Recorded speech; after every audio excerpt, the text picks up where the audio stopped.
This is a HeadGum podcast.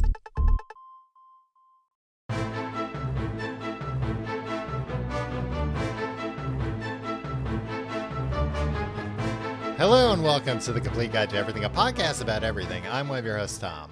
And I'm Tim. Tim, you know, I'm not going to ask you how you're doing. Because it's the same every week. Horrible. Yeah, nothing new. Life's boring. I was going to say life stinks. Life's fine. Life's all right. Every week that we've been doing this remote now, we have to find a way to synchronize the files. It's elaborate. But I have a suggestion, which is we should start synchronizing our watches. And then that way we're always on the exact same time. And then that made me think about how come nobody synchronizes their watches anymore? Because you don't need to. They're all connected to satellites. They're not all connected to satellites. I mean, I guess you only really need... What watch isn't connected to a satellite? Most watches are not connected to satellites. Oh, is this a conspiracy thing, Tim? 90% of people that I know tell their time by looking at their phone, right? Yeah. And that's all connected to satellites. Is that how that works? 90% of the people I know tell the time by checking their Rolexes, but I tend to hang out with a more sophisticated crowd. Yeah, you hang out in those lounges with big leather chairs. Yeah, I hang out. Smoke cigars. I prefer to hang out with a bunch of oilmen. Yeah. We talk about oil futures. We talk about oil pasts. We get into everything. Reminiscing. Yeah. Hey, remember when oil used to be so thick you could walk on it? The oil of today is the same. They haven't made. No, they probably got, you got this Castro synthetic oil. Yeah, but oil men don't like synthetic oil, right? No, I bet they're these hippies think they can come in and make something out of hemp. They throw you right out of one of these lounges. You start talking about synthetic oil. You ever sit in one of those big leather chairs for rich people? Yeah. They're comfortable. Yeah, of course they're comfortable. That's why rich people buy them. Yeah. Are those... They're probably very expensive, but they're probably not worth that much, right? In terms of raw material. And they'll be like, oh, the craftsmanship. Yeah, I was going to say, I imagine it's the way that they're made that makes them expensive. It's not. I mean, it's not what makes it comfortable. Yeah, I would say it probably is partially what makes it comfortable. Tim, most things nowadays are made like shit. I only buy quality stuff. No, you don't. I pretty much do. What do you buy name brand candy bars. But that's where you're wrong, Tim. The name brand candy bars are actually the worst candy bars. Well, that's not true. You want a no-name candy bar. Oh, like an artisanal thing. Yeah. Okay. Where nobody even knows where it came from. When I buy things, Tom, I look to buy things that will last. Yeah. Spare no expense. And that applies to candy bars? You buy candy bars that will last? A stitch in time saves 9, Tom. Well, that's why these nice chairs are more expensive, Tim, because they're stitching them more. They're putting more stitches in. Yeah. Stitches cost money. They're not free. Yeah. Nicer leather, from like a cow that's nicer. Well, it's fed nicer. Yeah, it's fed nicer. It's fed better food. Right. But they still kill it and rip its skin off to make a chair out of it in the end. Yeah. Which probably isn't... Well, you got to do what you got to do to make a chair. Hopefully they kill it before they rip its skin off. I don't know. Maybe there's really rich guy chairs where it's like, this chair was made out of a live cow. Yeah, but then they're like, no, don't worry. The cow can't feel it when it's, not true. Right. The chair's actually still alive. Well, that's terrifying. A chair full of organs. If they're like, we used all parts of the cow, not just its hide for the leather on the chair, but instead of stuffing, it's got like the cow's liver and its stomachs. Does it have a lot of stomachs? Is that yeah? cow I has think a they lot have of stomachs? they have like 5 stomachs. Yeah. Where I went, we've stuffed this with cows' stomachs. where I went to college, the University of Maryland, they had a cow that you could put your hand inside of. Tom, that is the most perverted thing ever. No, I don't want to hear about your fraternity initiation. No, not that way. It was it had a hole in the side of it with like a flap for students to look at how like its stomachs worked. Not look at, because I don't think anything. You would just be like, it's all red and troubling in there. Yeah, I guess it was like you could go and feel in there, which like this cow must have not been into it. Did you put your hand in the cow? No, I wasn't a farming student. Well, Tom, I swear to God, I've heard you tell this story 30 times over the last 10 years. I thought maybe you at least got to put your hand in. No, why would they let me put my hand in? I was a sociology major. They're not going to let me put my hand in. I asked. Sure. There was also, it was right next door to where they made ice cream on campus, because we had a dairy on campus. And let me tell you, pretty good ice cream. Very fresh. Great. Yeah, you have a lot of school spirit, Tom.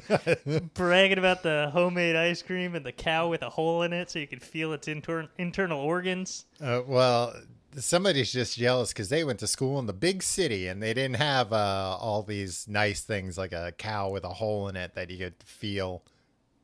Tom, my freshman year, it was 30 paces to the next corner where there was a hot dog store where you could get 2 hot dogs and a juice for $2.50. It was great. Oh, yeah. What was that? Papaya King?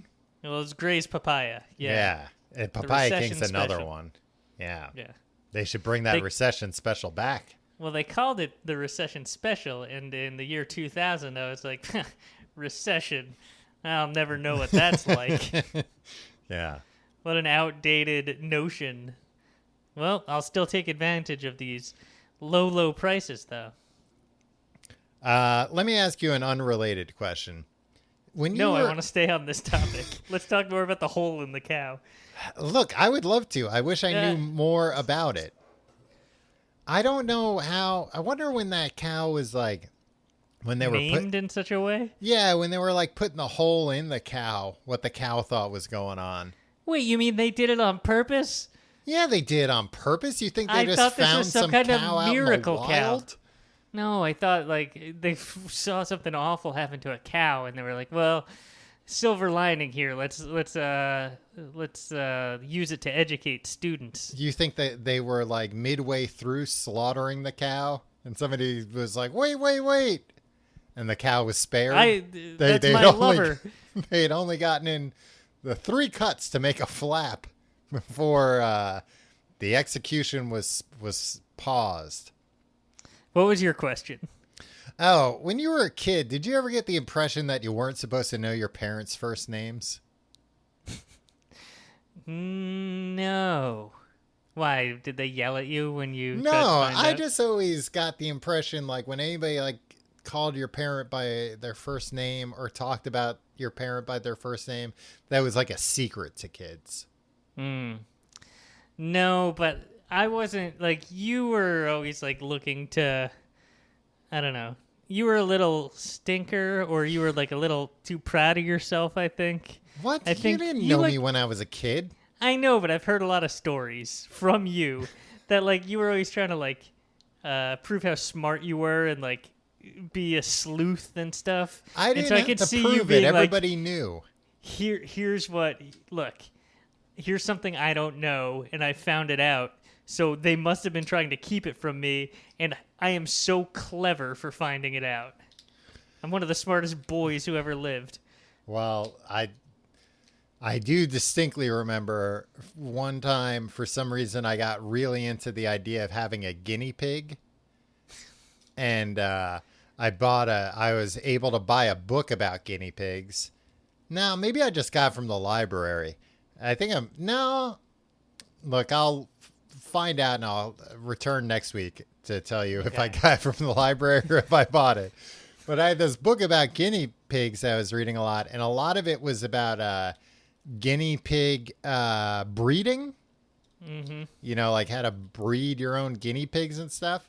And this is a book for children, how to breed your own guinea pigs. Yeah. I mean, I guess if it was a book from like the 50s, they pulled no punches in those books. And they were like, yeah, farm kids will breed their own animals. It's fine. I don't think it was for kids. I think it was for the general audience. Okay. But if I saw an adult walking home with a guinea pig book, steer clear. it was about like how to take care of a guinea. I think my parents got it for me to be like, look, we're going to buy you a book about like what you'd have to do to take care of a guinea pig. And that's going to dissuade you from wanting a guinea pig. Mm-hmm. Did it? No. And all it did was I confused the term breeding with breastfeeding. And I would tell people I was reading a book about guinea pig breastfeeding. And that had to have been hugely embarrassing to my parents. Yeah. Almost as embarrassing as their son knowing their first names.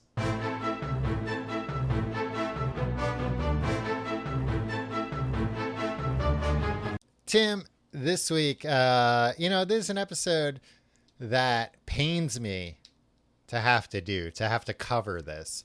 But also, I'm shocked that we've never talked about it before. It was announced just this week that Segway personal transportation devices will no longer be manufactured. Do you think those two things are related?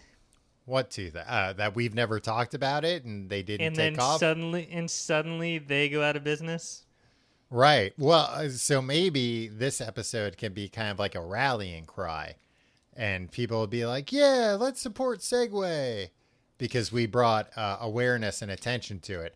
And part of that, Tim, part of that awareness and attention to it could be us buying an official complete guide to everything Segway for only $415.99 on Amazon with free Prime shipping. You were trying to convince me, I think earnestly, earlier this week, to use the funds from this business from the modest money that we make from doing this show. Mm-hmm. You were just like, oh, we should get a Segway. And yeah, company Segway. For what? For getting around, Tim. Actually, Tom, we, in normal times, mm-hmm. we record at your apartment. Right. If we were going to get a company Segway, I got news for you, Tom. I'd be the one riding it from my house to your house and then back. That's the only legitimate use that we'd have for it. Yeah, but when you come over to record, you have a few beers, and I would be like, no, I'm gonna hold on to your Segway there, pal. You're too drunk to drive it. You'll get it. True. You'll get it back next week. No, because you can operate a Segway drunk, right? No, it's not against the law. It probably is. It probably is covered under the same law where you There's can't no ride motor a bike. in it. It's a but gyroscope. you can't. There is a motor in it. The gyroscope. Tom, I hate to do this, but I'm pulling rank. Have you ever ridden a Segway? Oh, you son of a bitch, Tim. How dare you? How dare you bring this up so soon? No, I haven't ridden a Segway, Tim, and I guess now I never will, especially because my business partner won't let me use the business funds to buy a Segway for the company to use, which honestly would probably lead us to even more profit. When you put it that way, I'm approving this expense. A lot of the oil men that I hang out with at these lounges, Tim, they all have Segways. That's how they get there. And they just talk about how time is money and Segways save time. And it's a business expense, but a necessary one. Tom, I think we need to take a step back here. Uh-huh. and put it to a vote amongst our listeners whether or not we should buy a company Segway. Tom, you see, they've stopped making the Segway. So it's urgent, Tim. It's urgent. Time is of the essence. That's not what I'm saying. Here's what I'm saying. They did it because there's lack of interest, because nobody buys them. Many people probably, they're not, A, as old as us, and B, into the stupid things we're in. Maybe take a step back and explain to our Gen Z listeners what a Segway is. My fellow Gen Z brothers and sisters, you know, what a Segway is. I know because I hang out with you, but I think the rest of the Gen Z, they don't know. So the Segway, as popularized by Paul Blart Mall Cop, and they do know it because of Paul Blart. And I don't know. Does a 20-year-old know what Paul Blart is? Who Paul Blart is? Tim, how dare you? They don't even know. They'd be like, excuse me. They'd say on TikTok, excuse me, what is a Paul Blart? That's what they say. I can see you've been watching a lot of TikTok videos. You know all the TikTok memes now. Yeah, I'm on TikTok all day. It's what we do. Also popularized by the character Job in Arrested Development. Mm-hmm. Also popularized by like actual mall cops. But I guess nobody, especially Gen Z, they don't go to malls. No. It is a device that it's basically the grandfather of the modern day. Well, I guess not even modern day. The hoverboards that were like a fad a few years ago. Oh, yeah. Man, those really died remember out. when it was like everywhere you went? Was it because you couldn't bring them on a plane or a subway? I think you could bring them on a subway. I think it was just planes you couldn't ride them around on a subway. Yeah, but guess what? I saw some teens that were being real cool about that. Well, yeah. Flouting that. Of course. That's part of being a teen, Tim, is riding a hoverboard against the rules. Yeah. A Segway is similar to that. It had two wheels, has two wheels. They still exist, even if they're not making more of them. Two wheels, and then a long pole with handles. And you step onto the two wheels. The two wheels are parallel to each other. And you hang on to that pole. And all you have to do to make it go is lean. And it naturally responds to your leaning while using a gyroscope to keep you upright so that you don't fall over. That is what a Segway is. The original Segway was, let me refer to my notes here. I think it was about $7,000 to buy it. Which, yeah. And it could go 12 and a half miles per hour, and it had a 24-mile range. And it was kind of pitched as like a replacement for walking. So not for the city of the future and universities, they said, for some reason. I think they were just targeting, right? Because that was the main thing. Yeah. They were like, oh, this'll revolutionize the way that people get around university campuses.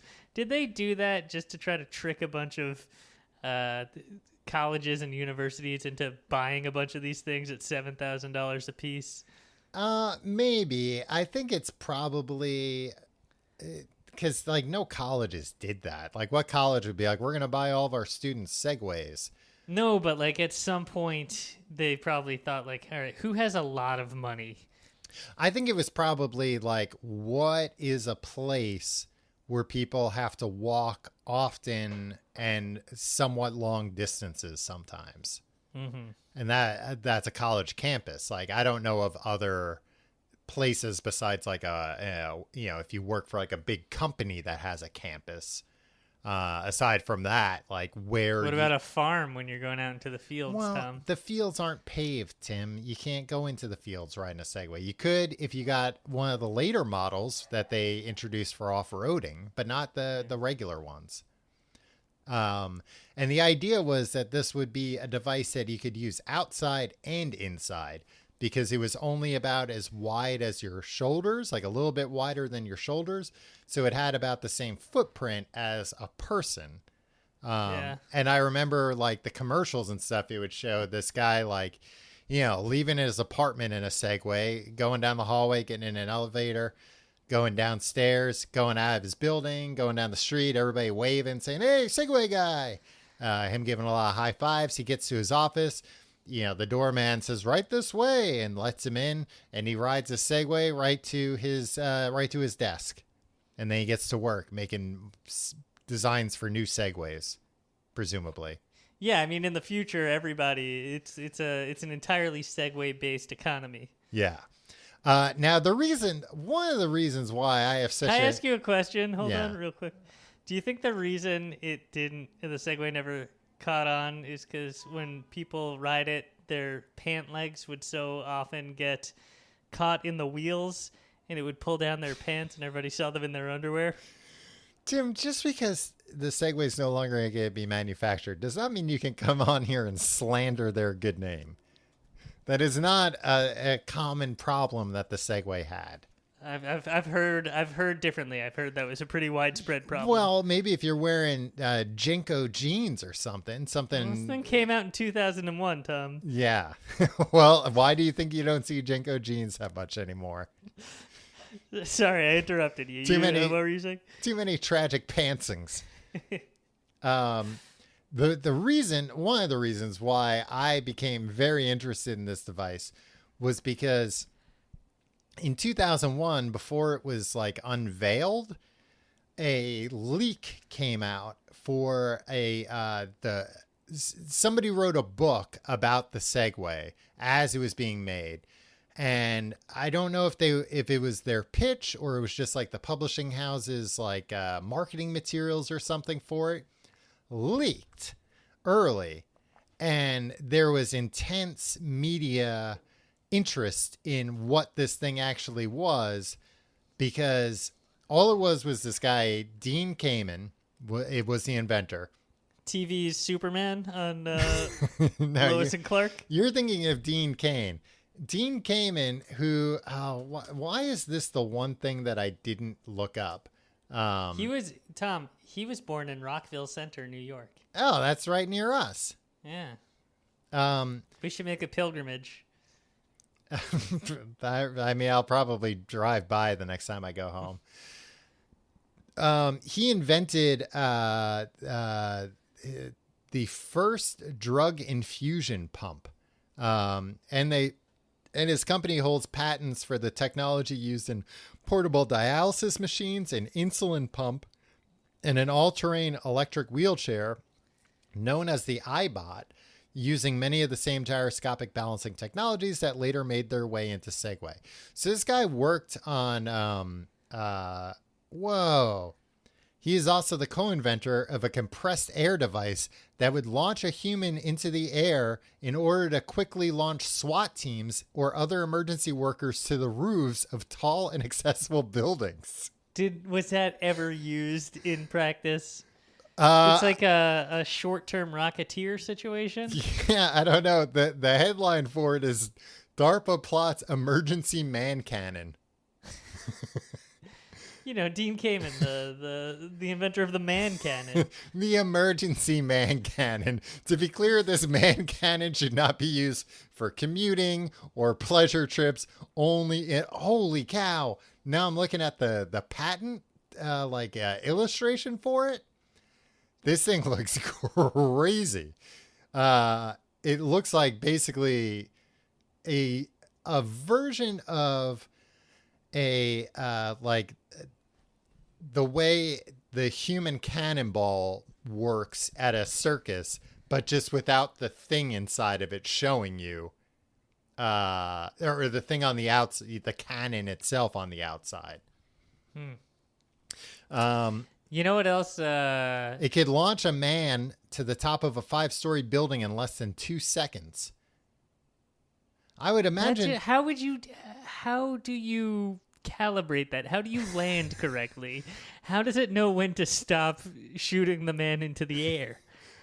How does it know when you've reached the roof, and how do you know that it's not too soon? Yeah, I mean, the thing about it being an emergency man cannon for firefighters and stuff is this doesn't seem like the kind of thing you would want to rush while you're using it. and just kind of eyeball. I could see a firefighter needing to get to a roof, but like also then you probably have this like $80,000 piece of equipment strapped to your back, right? Mm-hmm. It's not like you can then like break through the roof and rescue the people there. Wait, what's strapped to his back? The man cannon. No, the man cannon just launches. Oh, it's him. on the ground. Oh, Yeah, I was thinking of it as a Rocketeer situation. No. It's not. To be clear, the man cannon is not a rocket pack. Okay. It Well, is that's disappointing. Well, you weren't listening to a goddamn word I said when I I was wasn't. when I was explaining. It was like you wanna know why? The human cannonball. Yeah, I was remarking to myself about how in the 1990s Dean Kamen looked like an off-brand Tom Hanks of the time. Oh yeah, I can see it. Are you looking at this picture of him with Clinton? Yeah, and the one under it too. Yeah. He looks like like an impersonator that would show up at a party, a Tom Hanks impersonator. And you'd be like, I guess I kind of see it. He lives in a hexagonal shed-style mansion that has been dubbed Westwind. Wait, a shed-style mansion? That's not fair. You can't say that. Oh, that refers to the style of architecture that makes use of single-sloped roofs. Okay. So that's why it's considered a shed style. Anyway, Tom, before we were talking about shed mansions, man cannons, and Tom Hanks, what were you saying about segways? Oh, I mean, I'm so interested in this man cannon now. Can we just do an episode about the man cannon? We'll do that next week. It doesn't look like I'll have to do. Nobody wants to hear you learn about the man cannon in real time. Well, I don't care if they want to hear it or not. It's what I want to do right now. I just want to learn more about the man cannon. So I don't even know if they made a real man cannon or not, or if it's just a flight of fancy. They might have made. If they made a man cannon, the NYPD would have 50 of them. People launching them into people's windows. Yeah, we would have seen it already. They would have been like, "Oh, a thing? We can buy it? Oh, it's real expensive? Okay." So this book pitch leaked, and it was all just full of. It didn't say what the Segway was. They called it the Thing. No, they called it or Ginger. Oh. Ginger was its code name. Not Is that why you named your dog Ginger? No, I didn't name my dog Ginger. I mean, my dog's name is Ginger, but I didn't name her. The place that I got her from named her, and then afterwards I found out that they just made up that name, but I guess all names are just made up, so it's fine now. Maybe she just doesn't want you to know her name. Maybe. So the book, I remember two big things in the book were that, or three, that they said it was carried into like a presentation room or whatever, like a boardroom, in just a single duffel bag and could be assembled within like, 10 seconds or something. And that the first time it turned on, that Jeff Bezos gave a huge honking laugh, his signature honking laugh. Apparently he laughs like, ha, ha. Like the penguin? Yeah, kind of. Now, the penguin has a quacking laugh.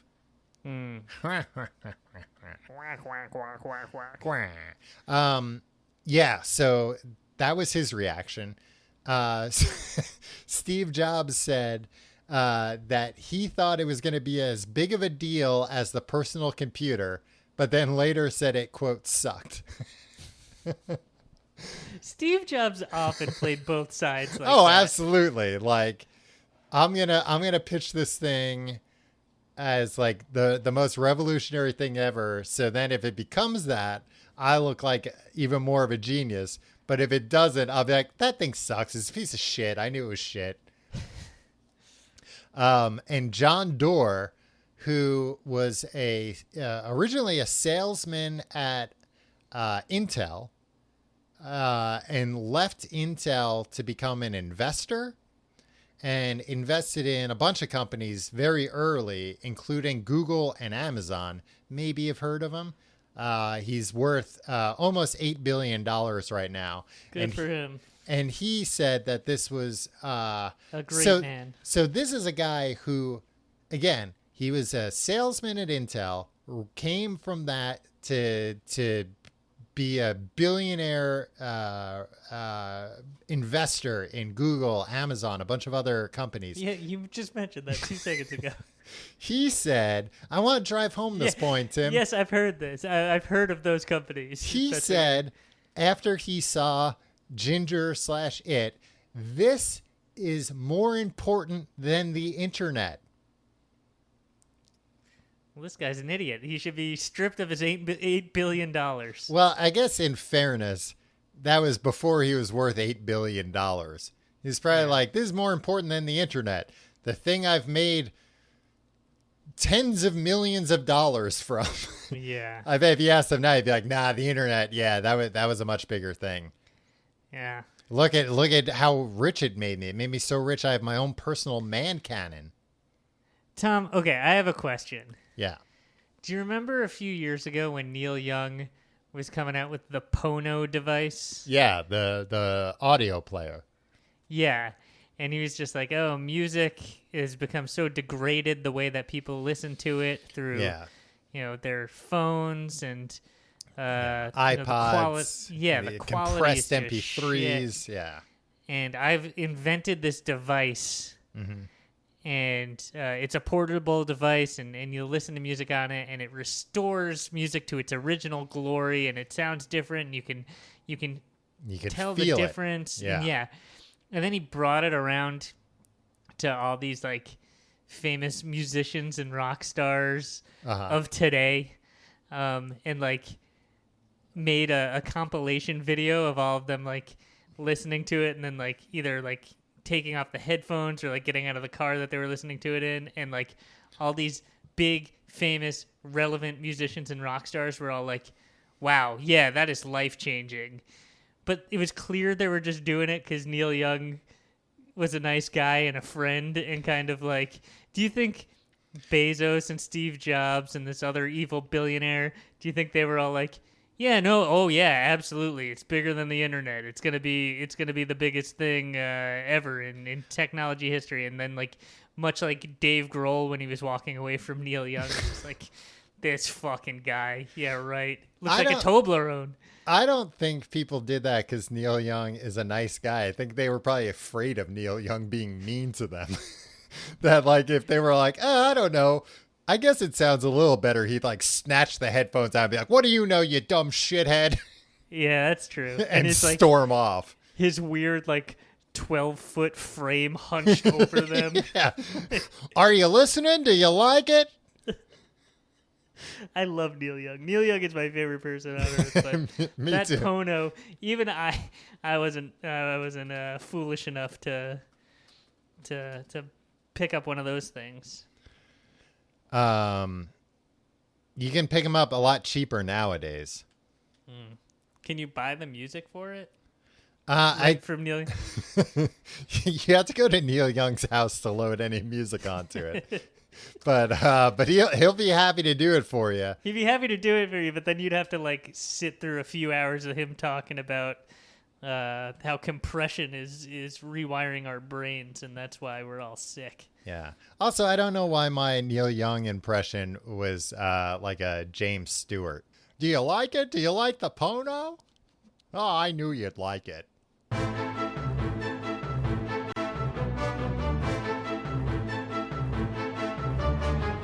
All right, so all that hype was happening around the Segway, and nobody knew what it was.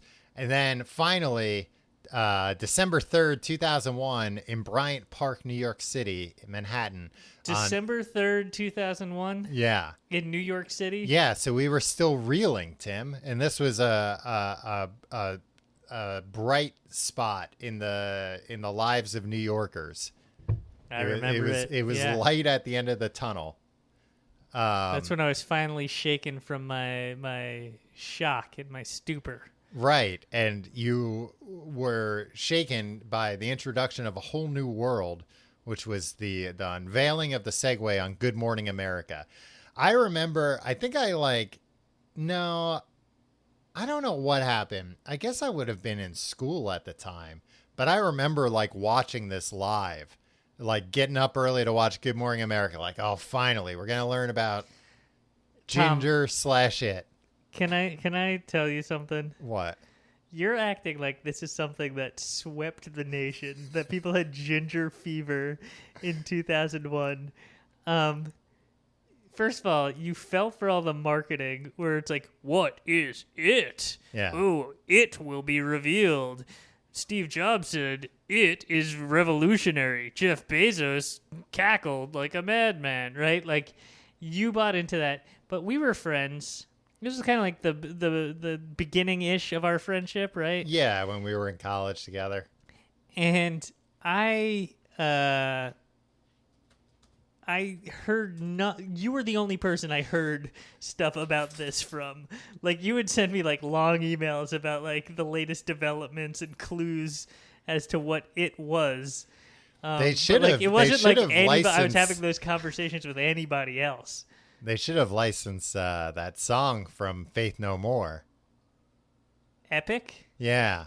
What is it? And then they would show it. Yeah. That would have made it. They should have played that on Good Morning America. The audience would have loved it. So you set your alarm. I set my alarm and I watched it, and I had reasonable expectations. Some people thought this was going to be a jetpack. Much in the way you confuse an emergency man cannon with a jetpack. Well, I think people were like, well, he's done the man cannon. What's next? No, he hadn't done the man cannon yet. The man cannon was after. No. Tom, I visited the set of Good Morning America a year earlier for a much more monumental occasion. David Blaine frozen in time. Oh, nice. Yeah. When he was put into the ice block. Yeah. Man, Good Morning America used to be such a good show. They would do things like that. Put a man in ice, reveal a new invention. Like it's just about the news and the pandemic. Yeah. President. If there was a morning news show where it's like every day we're going to have a new crazy feat of strength or endurance or some kind of a stunt or like a really cool magic trick, or we're going to reveal a new... If there was a news show that had a really cool magic trick every day. I mean, like the Today Show used to have a monkey. I guess that's kind of... bring it back. And then after the break, we'll unveil a new invention, as we do every day here on the best news show that's ever existed. And that was it. Just a half-hour news show, and those are the two things they do every day. I think John Krasinski is going to sue you for that idea, Tom.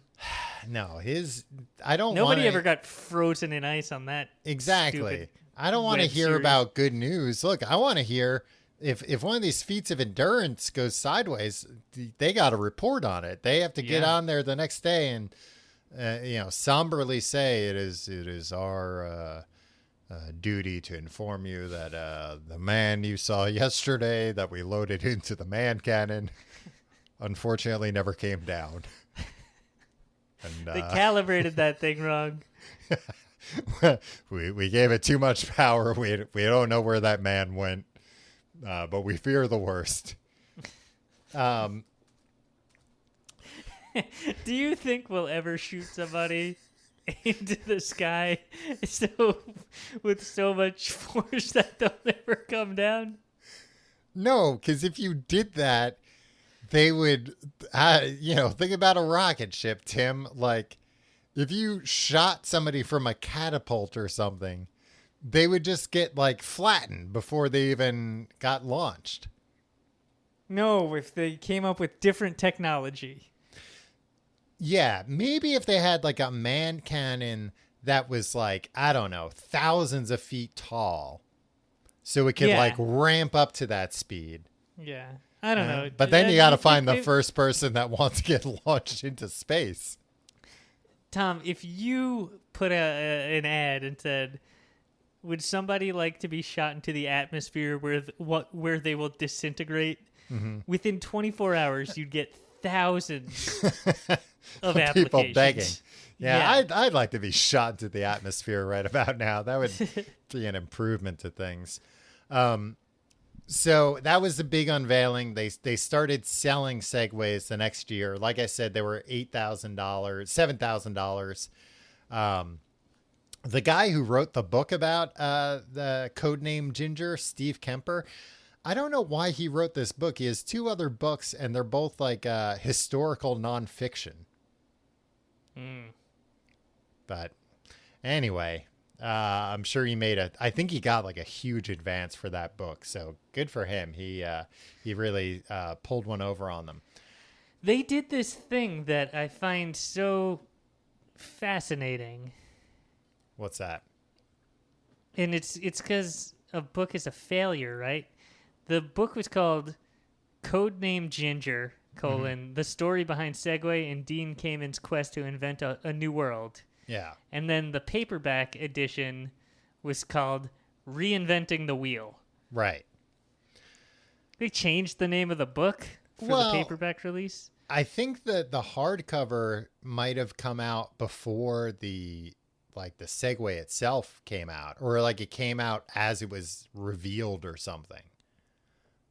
Yeah, but so what? Yeah, so what? Once people knew what the Segway was, once they had swept the nation, they knew it as the Segway, not as codename Ginger. Yeah, but then it says the story behind Segway. Yeah, well, they changed the subtitle. It because now it wasn't about the secret anymore. It was about how it's changing everybody's lives currently. No, it was the same book. They just changed instead of a hardcover, I know, but it's society a paper cover. had changed. Society had started becoming Segway-centric. I recall, yeah. Actually, Tim, unfortunately, a relatively small number of Segways were ever sold. The estimates are about 140,000 units were sold. That's more than I expected. Like, wait. Really? Over 20 years? Oh, I thought you meant like of that first No, model. like ever. Jesus. Because they came down in price too, right? Yeah, I mean, maybe it is. Maybe it is just that first model, because it does say, however, I'm wrong, because then it does say, however, the Segway PT only made up 1.5% of total company profit. Huh. That was the special model that was half Segway, half PT Cruiser. Right. Well, you have to remember, Tim, that PT Cruisers were also sweeping the nation at the time. Yeah, Tim, Segways did later come down in price. In fact, there's a Segway right now that's only $415.99, and it's available with free Prime shipping. Sorry, Tom. I cannot authorize this expense. Let me be clear. This Segway that I'm talking about is more akin to a hoverboard. Oh, well then why would we want that? Because listen, you idiot, I'm not done talking. It's got bars that go up to your knees, but you can also buy an accessory for only $60 that, look, you know what? I'll spring for the $60 accessory that adds a handlebar to it and makes it a full-on Segway. Okay. You can also buy a kit that will turn it into a go-kart. So there's something for everyone. You could buy a kit that would turn it into kit. Then I'd be on board. Why don't they invent a freaking Knight Rider instead of this trash? There kind of is something like that, Tim. There's a version of this Segway Mini Pro, it's called, that the top part, instead of being like a knee bar for your knees, it's a robot. And then it can, just walk around and be like, hello, Tim. What does it do? Is it smart? Does it have like... You sounded scared when you... Is it smart?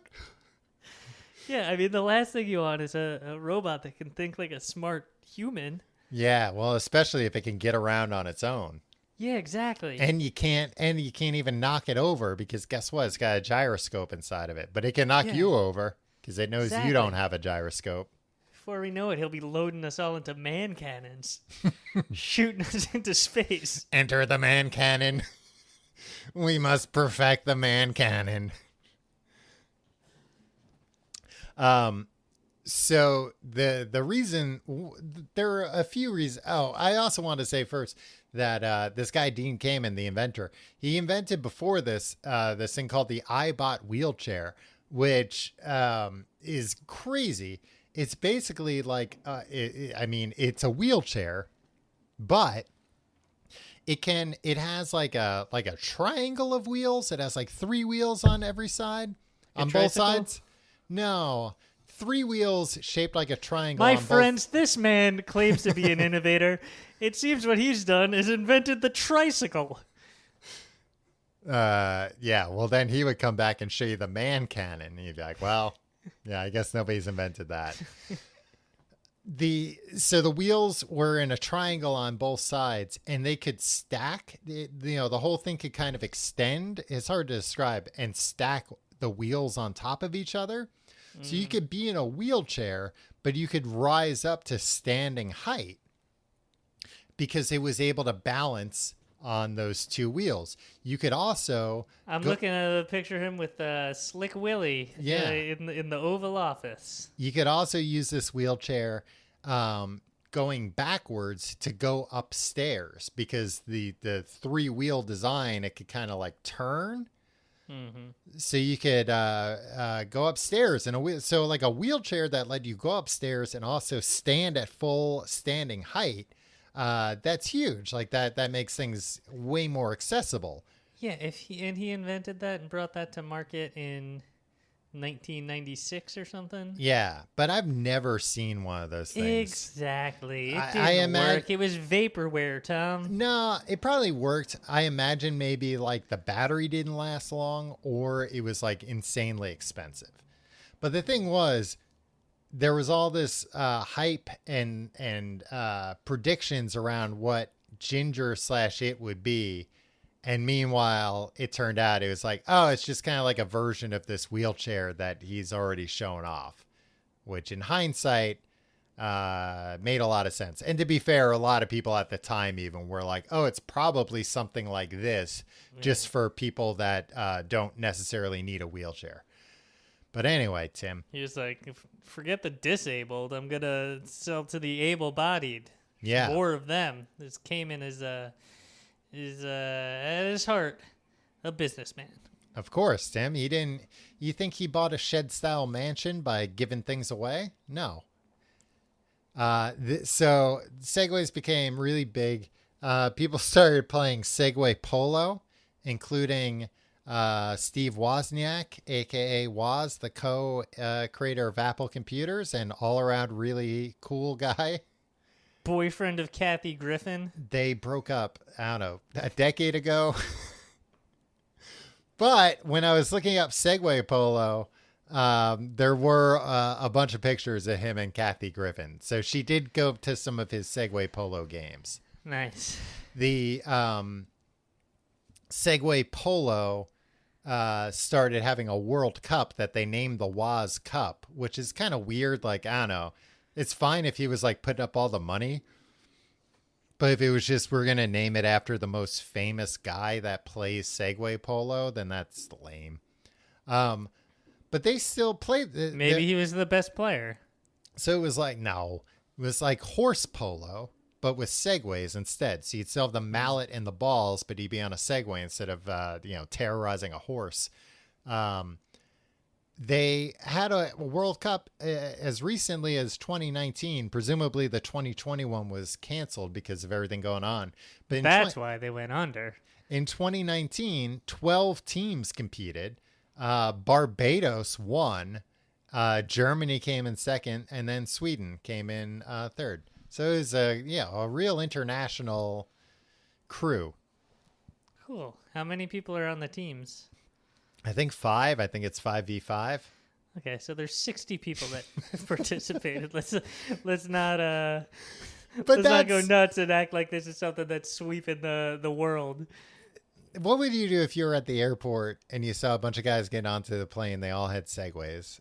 You'd be like, whoa, this is going to be a cool flight. No, they can't do anything. They could take them out. They could ride up and down the aisles if they wanted to.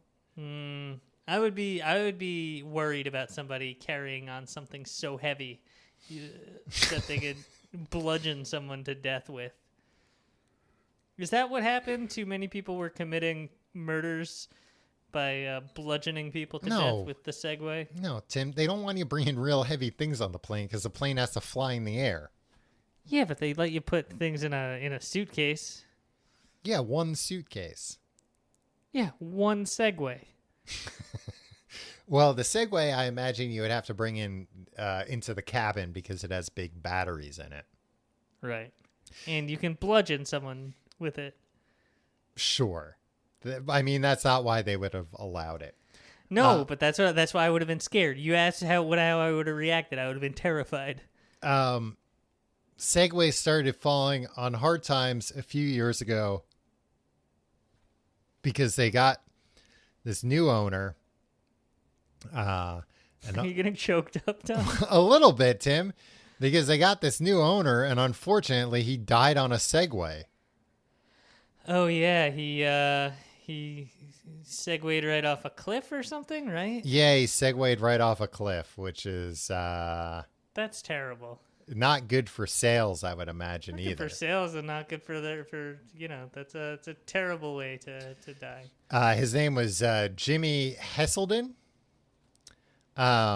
Who actually, like when I was looking him up, fascinating guy. So he's English. He was English. He died 10 years ago, 2010. Choked up again. Sorry. The way he got rich enough to buy not only a Segway, all the Segways, he dropped out of school at 15 to become a miner. I mean, he was a miner, but then he also became a miner. Right. He did that for a while, but then there was a big mining strike in England in 1984. So he's like, I got to do something else. So he invented these things called Hesco bastions. And what this is... I don't like this inventor scene. Well, you're not going to like this new TV show that I'm pitching. Well, you can tune in for the magic trick and then you can turn off after the first commercial break.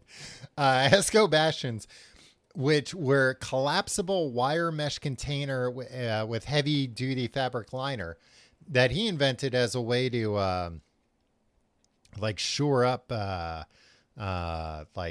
areas prone to flooding.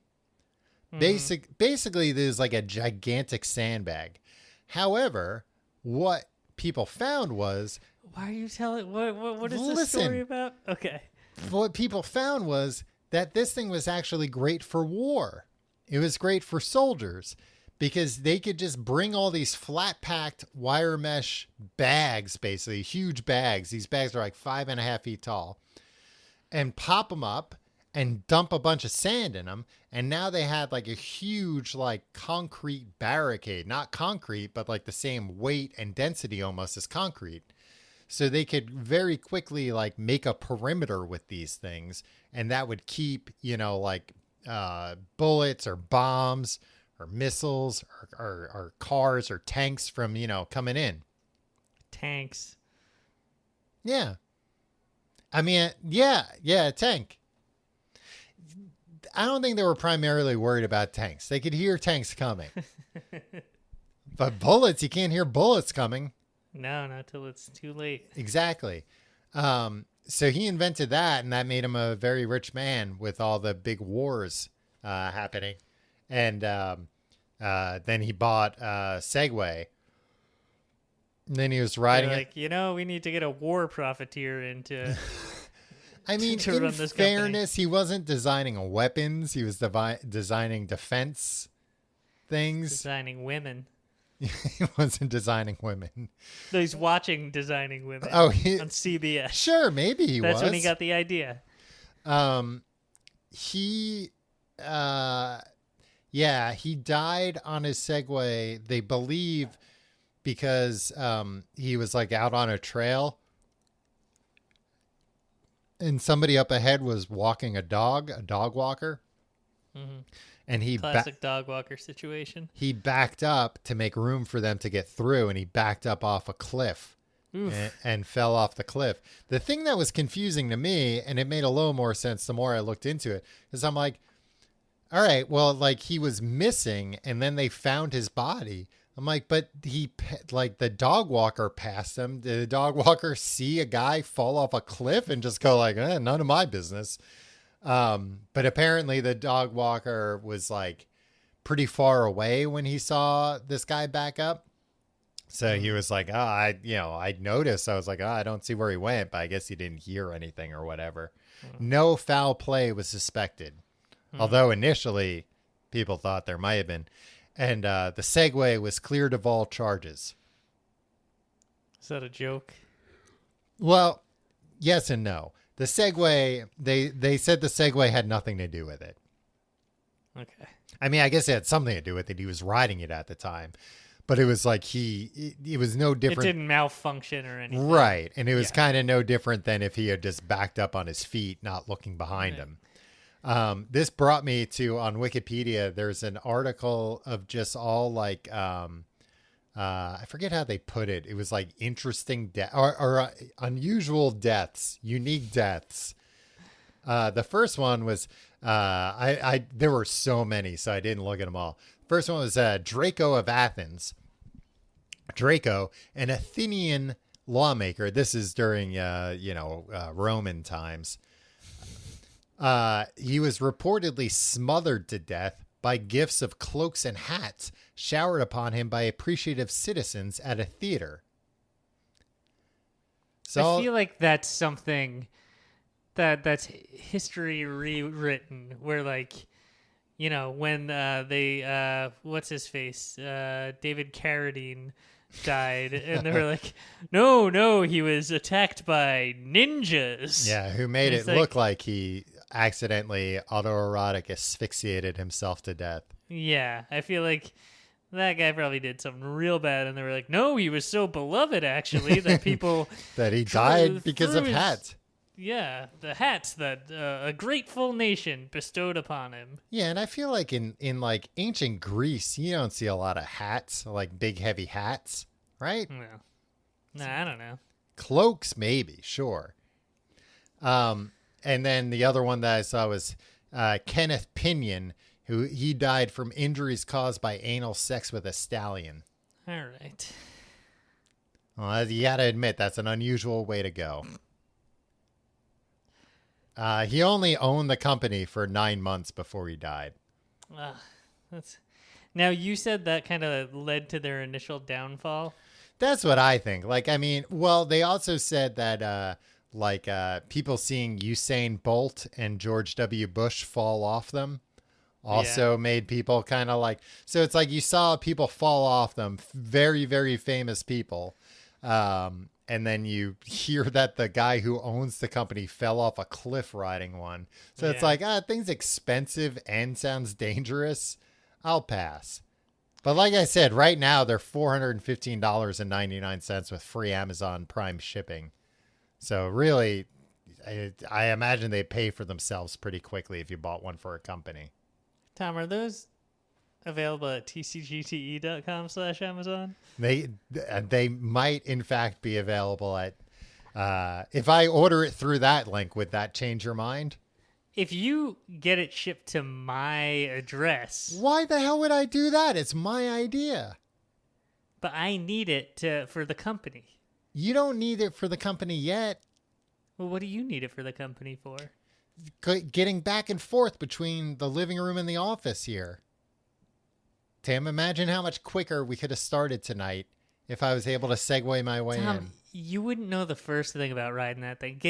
Ship it to an experienced Segway rider. Look, we should probably just get 2. And then we can start another podcast called like Segway Tonight. Oh, write it off. Yeah, and then it's just the two of us riding segways and, catching up. I'm in. Every night at midnight. Well, we need to have enough literally time. asking for trouble. We need to leave enough time to get enough sleep before we wake up in the morning and have our magic show and inventor showcase. Yeah, of course. I'm not going to miss that. I mean, I'll TiVo it, but, even then, maybe I TiVo it. Wait, you're not going to be the host of that show? Oh, I would love to be the host of that show, Tim, but I wouldn't presume. Yeah, we're developing this together. Oh, Tom. I don't want to be involved. I just want to watch it. Yeah. All right. That's all I'm interested in. I mean, of course, I'd love to be involved. I would love to meet more magicians and inventors. I think you want to meet more magicians, Tom. I think you might want to rethink that. Yeah, you know what? Now that I think about it, I have met magicians a couple of times. Like, not famous magicians or something, but like, people you're like at a party or something, and it's like a friend of a friend. It's like, what do you do? And they're like, well, actually, I'm a magician. I walk away.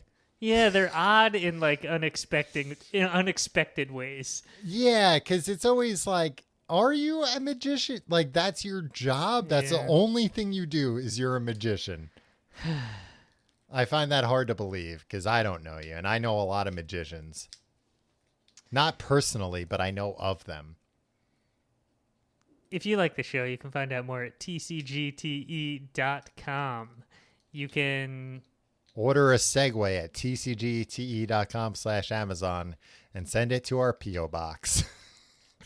I don't think our P.O. box can accept Segways. No. If you're like really rich out there and you're like, you know what, I'd like a picture of Tim and Tom on 2 Segways. That's worth $800 to me. I don't know. Get in touch.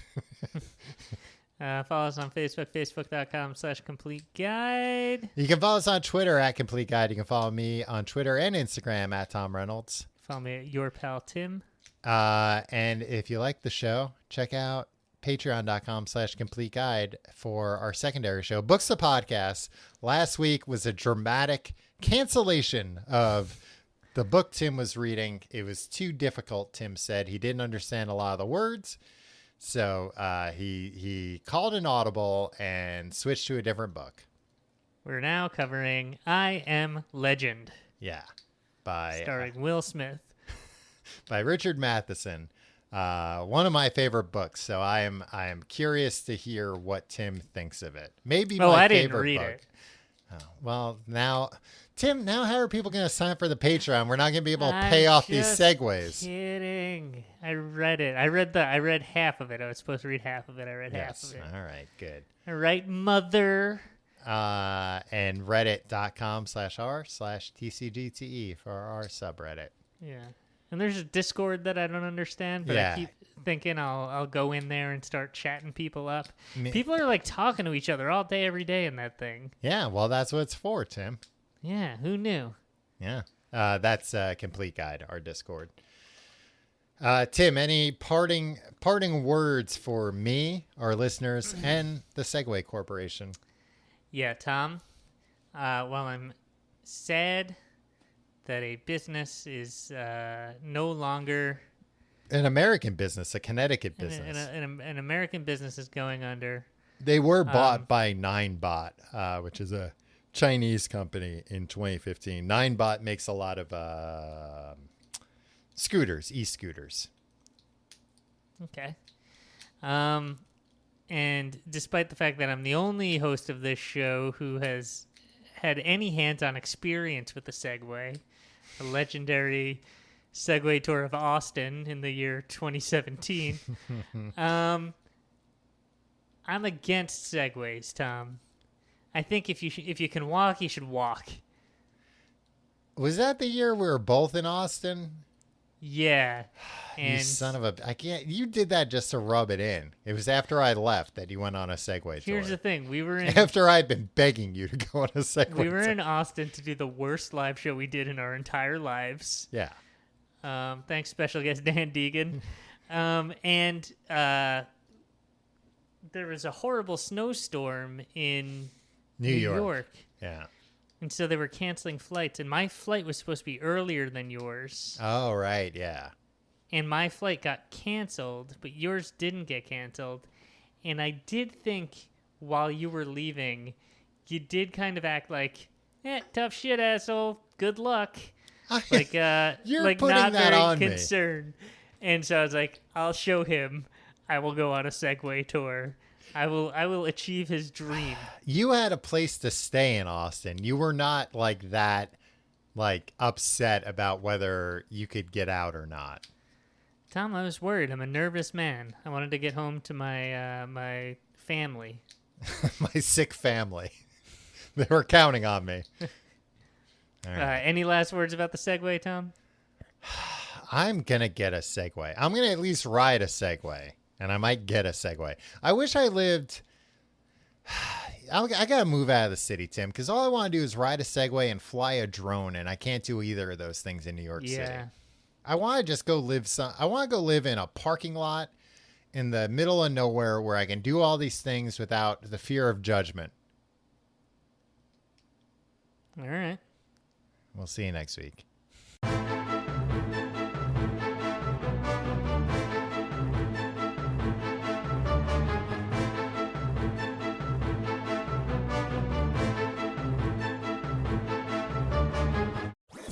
That was a HeadGum podcast.